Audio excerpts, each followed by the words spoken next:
இன்றைய நாளொரு சிந்தனை நிகழ்ச்சிக்கு உங்களை வரவேற்கின்றேன். இன்றைய நாளொரு சிந்தனை நிகழ்ச்சியில் நான் சொல்லப்போவது இந்த சுறுசுறுப்பு இல்லாமல் இருப்பவர்களுக்காக, இல்லாட்டி சோம்பல்தனமாக இருப்பவர்களுக்காக வேண்டி, இப்படி சுறுசுறுப்பு இல்லாமல் இருப்பதற்கு 4 காரணங்கள் உண்டு. அதை இப்போது உங்களுக்கு சொல்லித் தருகிறேன். முதலாவதாக, நித்திரை கொள்ளாவிட்டால் உடம்பு சோர்ந்து போகும், சுறுசுறுப்பு இருக்காது. நீங்கள் இரவு 10 மணிக்கோ 11 மணிக்கோ படுத்து ஒரு 7-8 மணி நித்திரை கொண்டாலே போதுமானது. இதை இரவு டெய்லி கடைப்பிடிக்க வேண்டும். பகலில் நித்திரை கொள்ளாமல் இருந்தால் இரவில் டைமுக்கு படுக்கலாம். இதை செய்யும்போது உடல் சுறுசுறுப்பாக இருக்கும். இரண்டாவது காரணம் பார்த்தீங்கன்னு சொன்னால், சாப்பாடு டைமுக்கு டைம் சாப்பிட வேண்டும். கொஞ்சம் என்றாலும் அந்த நேரத்துக்கு சாப்பிட்டு வந்தீங்கன்றால் உடம்பு அப்படியே அந்த பக்குவத்திலே இருக்கும். அப்படியே இந்த சாப்பாடு குறைந்தாலும் உடல் சோர்ந்து போகும், சுறுசுறுப்பு இருக்காது. மூன்றாவது பார்த்தீங்கன்னு சொன்னால், பணம் இல்லாட்டியும் உடம்பு சோர்ந்து போகும். எனவே பணமும் முக்கியம். அதற்காக நாங்கள் பகலில் வேலை செய்ய வேண்டும். வேலை செய்தால் பகலில் நித்திரை வராது, இரவில் நல்ல நித்திரை கொள்ளலாம்.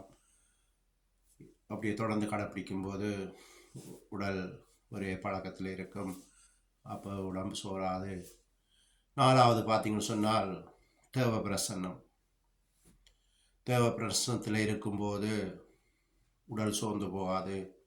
தேவ பிரசன்னம் என்பது கிறிஸ்தவ பாடல்கள் இருக்கு, அதில் போட்டு கேட்டு ஸ்தோத்திரம் ஸ்தோத்திரம் நன்றி ஏசப்பா இப்படியாக நாங்கள் தொடர்ந்து அப்படியே சொல்லி கொண்டு இருக்கும்போது உலக காரியங்களை பற்றி சிந்தனை இல்லாமல், வேறு யோசனைகள் வராமல், கவலைகள் இல்லாமல் இருக்கும்போது ஆவியில் உற்சாகம் கிடைக்கின்றது. ஆவியில் உற்சாகம் இருந்தால் உடம்பு சோர்ந்து போகாது, எந்த நேரம் சுறுசுறுப்பாக இருக்கும். என்னையெல்லாம் பார்த்தீங்கன்னு சொன்னால், திங்கள்லேருந்து சனி வரைக்கும் வேலை, காலையிலேருந்து பின்னேரம் வரைக்கும் வேலை. ஞாயிறு ஒரு நாளும் நான் வேலைக்கு போக மாட்டேன். இரவில் டைமுக்கு படுத்துருவேன். காலையில் 6:30 எழும்பிடுவேன். சாப்பாடு டைமுக்கு டைம் சாப்பிடுவேன். இதனால் என்ற உடம்புல சோம்பல் இருக்காது, சுறுசுறுப்பாக எப்பவும் இருந்து கொண்டு இருப்பேன்.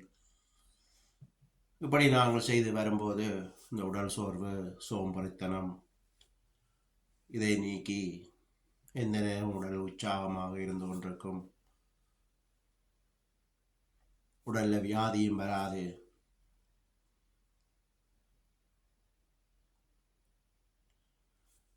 எனவே தான் சொல்லுகிறேன், இதை நான் சொன்ன இந்த 4 விஷயத்தை நீங்கள் கடைப்பிடித்தீங்கன்னு சொன்னால் நல்ல சுகத்தோடும், பலத்தோடும், தைரியத்தோடும், உற்சாகத்தோடும் வாழ முடியும். கூடுதலாக நல்ல தேவ பிரசன்னத்தில் இருந்தால் வியாதியும் அணுகாதங்களை, எந்த தீங்கும் எங்களை நெருங்காது.